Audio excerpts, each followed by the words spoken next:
हिंगोलीतील नामांकित महाराज भजेवाले हॉटेलच्या खिचडीत आळ्या आढळल्याच्या प्रकरणात आता एक नवीन मोड आला आहे. भाजपच्या प्रदेश सदस्य प्रीतीताई जयस्वाल यांनी ही अळीयुक्त खिचडी थेट जिल्हाधिकाऱ्यांसमोर नेऊन रीतसर तक्रार दाखल केली होती. मात्र हॉटेल मालकाने हे सर्व आरोप फेटाळून लावत केवळ प्रसिद्धी मिळवण्यासाठी हा दावा खोटा केला जात आहे असा उलट आरोप जयस्वाल यांच्यावर केला. हॉटेल मालकाच्या या दाव्यानंतर आता प्रीतीताई जयस्वाल यांनी स्वतः समोर येतं हॉटेल मालकाचा हा दावा पूर्णपणे मोडून काढला आहे. या संपूर्ण प्रकरणावर प्रीतीताई जयस्वाल आपल्यासोबत फोनवरून जोडल्या गेल्या आहेत. त्यांनी दिलेल्या पुराव्यांनिशी आणि पूर्ण खात्रीशीर स्पष्टीकरणात नेमकं काय म्हटलंय ऐकूयात. तर तुमची काय प्रतिक्रिया आहे याच्यावर? हे बघा, मी त्या ठिकाणी गेले आणि मी आजपासून तिथं खिचडी कधी म्हणजे पहिल्या वेळेस गेले असा भाग नाहीये. मी नेहमीच त्या ठिकाणी 10 वर्ष झाली. मी त्या ठिकाणी खिचडी बऱ्याच वेळेस घेऊन म्हणजे मीटिंग असल्यावर आम्ही हिंगोलीला जेव्हा जातो तर बऱ्याच वेळेस आम्ही तिथे खिचडी नाश्ता करतो. आणि माझे एक बरेच कार्यकर्ता त्या ठिकाणी हॉटेलमध्ये नाश्ता करतात. आणि जेव्हा मी ती खिचडी नेहमीप्रमाणे आम्ही तिथे गेलो आणि खिचडी मागवली तर मला प्रसिद्धी करायची तर मला काय त्या हॉटेलवरूनच प्रसिद्धी मिळावी असं काय नाही. मला राजकारणाचे बरेच मुद्दे आहेत मला प्रसिद्धी मिळवायची तर. मला काय त्यांच्या खिचडीमध्ये आळ्या आढळल्या म्हणून मी तो प्रश्न आणि मी तिथं सुद्धा त्यांच्या हॉटेलमध्ये डायरेक्ट जाऊन त्यांना बोलले नाही काही. कारण की मला माहित होतं की मी डायरेक्ट तिथे गेले तर ते तिथून भगोना वगैरे ते टाकून देतील बाजूला किंवा ते हे करतील की बा ताई जाऊ द्या सोडू द्या. म्हणून मग मी ती खिचडी घेऊन सरळ कलेक्टर ऑफिसला गेले. साहेबांना म्हटलं की साहेब असं आणि मी माझं व्यक्तिगत काम सुद्धा होतं साहेबाकडे. मी त्यांना जाऊन आधी माझं ते काम सांगितल्यानंतर हा विषय सांगितला. त्यांनी म्हटले की ताई तुम्ही लगेच एक अर्ज मला तयार करून द्या. मी त्यांना अर्ज दिला. तोपर्यंत व्हिडिओ मी पोस्ट केलेला नव्हता आणि मी त्यांना म्हटलं पण की साहेब हा व्हिडिओ मी बनवलाय तिथं तर मी यांना फेसबुकवर टाकणार होते पण आता मी अर्ज देते म्हटलं तुम्ही चौकशी करून घ्या. कारण की ते आता लोकांच्या तिथं बरेच लोक नेहमीच खिचडी खातात आणि फेमस हॉटेल आहे ते. आणि त्याच्यामुळे मग मी त्यांना म्हटलं की मी सोबत खिचडी घेऊन आले. गाडीमध्ये मी खिचडी घेऊन गेली ती सोबत तिथे. तर ती आणू का म्हटलं वरती तुम्हाला दाखवायला. म्हणजे मला असं वाटलं की टेस्टिंगसाठी ही खिचडी त्यांना ते चेक करण्यासाठी राहिली पाहिजे म्हणून मी त्यांना म्हटलं की तुम्ही बघून घ्या. ते मला म्हटले राहू दे ताई मी माझी टीम तिथे पाठवतो चौकशीसाठी. तर म्हटलं ठीक आहे. तर त्यांनी टीम कधी पाठवली ती? आज दिली आज गेली तेव्हाच जायला पाहिजे होती टीम. मी तिथे मग मी तेव्हाच जाऊन तिथे लाईव्ह केलं असतं त्यांच्या हॉटेलवर. मला प्रसिद्धी मिळवायची तर मी तिथे डायरेक्ट जाऊन धडक हे केलं असतं. मी म्हटलं आधी ही तक्रार तिथं म्हणजे कशी टीम जर गेली इन्व्हेस्टिगेशन केलं तर त्यांना सापडलं असतं अजून काही तिथे. नाहीतरी त्या हॉटेलमध्ये कधी स्वच्छता नसतेच. बऱ्याच वेळेस तिथं स्वच्छता मी तर आतमध्ये बसून तर खिचडी खातच नाही. मी घेतली तर ते गाडीमध्येच बसून नेहमी तिथं मी मागून घेते. आणि ते सगळ्यांनाच माहिती प्रसिद्ध आहे ते भजे फिजे म्हणून हे कार्यकर्ते सुद्धा तिथं जायचं हे करतात नेहमी की चला तिकडे म्हणून. तर मला काय प्रसिद्धी मिळवायला माझे स्पष्ट आहे मत की मला काय प्रसिद्धी मिळवायला ते काय माझे राजकारणाचे बरेच मुद्दे म्हणावं त्यांना.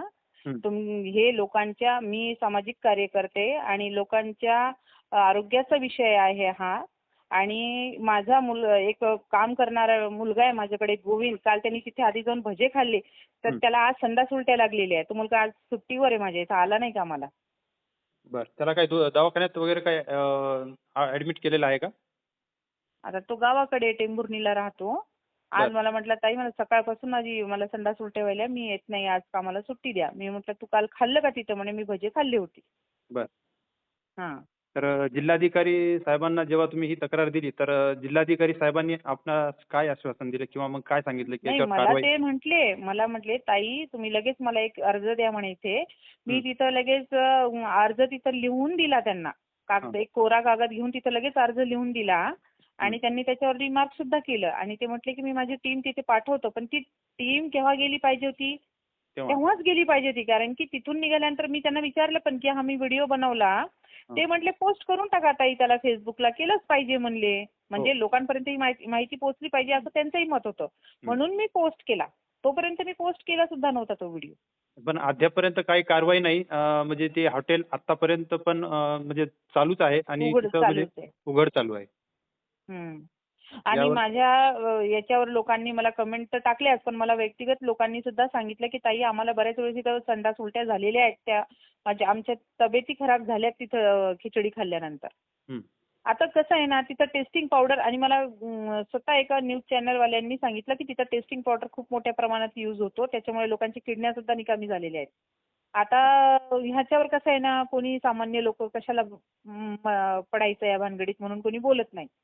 पण आपण एक सामाजिक कार्य करतो, तर त्या उद्देशाने मला असं वाटलं की लोकांपर्यंत हा मेसेज गेला पाहिजे की बाबा तुम्ही आता खाता इथे खिचडी तर सांभाळून राहा. बरोबर. असं आहे. आणि कसं आहे, मी चमचा असा घेतला, ते एकच घास उचलला की त्याच्यात एकदम 2 आळ्या अशा समोर होत्या. बरोबर. आणि ते लोक म्हणतात की मी नुसते कसे, मी खास खिचडी ती उचलून नेली. मी म्हटलं हे साहेब याला चेक करून घेतील म्हणून, बरं. की एकदा चेक करून घ्या तुम्ही खिचडी. मला काय प्रसिद्धी मिळवायला म्हणा, त्यांना म्हणावं राजकारणाचे बरेच मुद्दे असतात, आम्हाला प्रसिद्धी जर मिळवायची आहे तर काय हा भाग नाहीये त्याचा, हा आरोग्याशी रिलेटेड भाग आहे म्हणा जनतेचा, म्हणून आम्ही तो सगळ्यांना माहिती व्हावी म्हणून तो पोस्ट केलाय म्हणा. दिसलं ते पोस्ट केलंय, आम्ही काय मुद्दामून केलं नाही म्हणा जे केलं ते.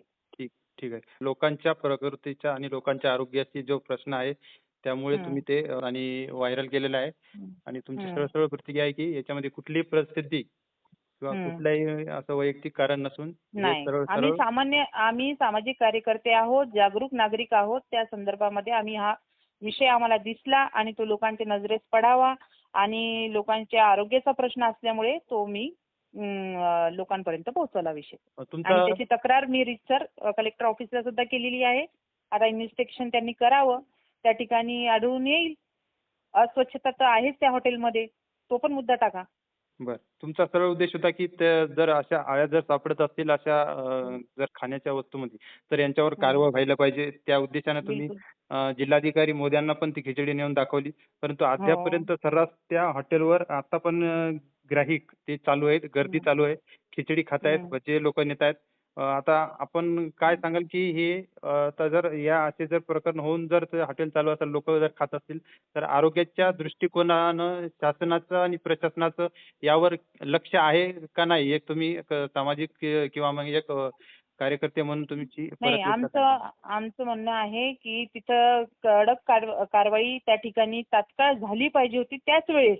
हो, जेव्हा मी ती खिचडी तिथं साहेबांना दाखवण्यासाठीच नेली होती. हो. तर ते तेव्हा डायरेक्ट कारवाई त्या ठिकाणी झाली असती तर तुम्हाला निश्चितच त्या ठिकाणी त्या भगोण्यामध्ये अजून काही सापडलं असतं. तिथं तुम्हाला आढळून आलं असतं.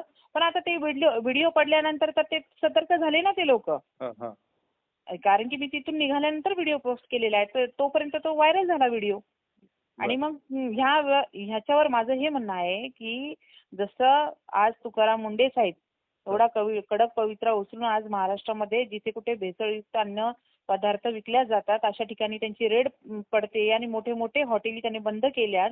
अशा वेळेस आज हिंगोली जिल्ह्यामध्ये जर असे प्रकरण घडत असतील, आज माझ्या नजरेस आलं म्हणून ते मी आज माझ्या व्हिडिओच्या माध्यमातून लोकांपर्यंत पोहोचवला, शेअर केली ती बातमी. बरं, बरं, पण बरं. असे अनेक हॉटेली आज हिंगोली जिल्ह्यात आहेत जिथं अस्वच्छता आणि त्याकडे प्रशासनाचं लक्ष नाहीये. मेन म्हणजे बरं. ह्या अन्न औषध प्रशासन विभाग जे काही आहे त्यांचे जे काही अधिकारी आहेत, त्यांनी लक्ष दिलं पाहिजे याकडे. अन्न औषध प्रशासनाच्या वतीने तुकाराम मुंडे साहेबांनी जे धडक हं. मोहीम केलेली हं. आहे. हं. त्यांनी एक टोल फ्री नंबरही जारी केलेला आहे. आपण त्या हं. टोल फ्री नंबरवर ही आपली काही तक्रार नोंदवली आहे का? आणि मी अन्न औषध प्रशासनाकडून तुम्हाला काही त्याचं काही मिळालं आहे की निश्चित त्याच्यावर कारवाई होईल असं काही झालंय का? टोल फ्री क्रमांक जो आहे मी तिथं बसूनच गाडीमध्ये बसूनच हॉटेल समोरून कॉल केला होता. बरं. त्या टोल फ्री क्रमांकावर माझे एवढे कॉल गेलेले आहेत पण तिथून कॉल रिसिव्ह केला गेला नाही. बरं. दुसरी गोष्ट, जेव्हा मला ते मेल आयडी माझ्याकडे होता त्या मेल आयडीवर मी त्यांना मेल केलेला आहे माझ्या बरं. फोनवरून. बरं. आता त्या मेलचा मला अजूनपर्यंत रिप्लाय नाही आहे. आणि जेव्हा ते टोल फ्री क्रमांक दिलेला आहे तर मला असं वाटतं तो रिस्पॉन्स पण तिथून भेटला पाहिजे त्या क्रमांकावरून.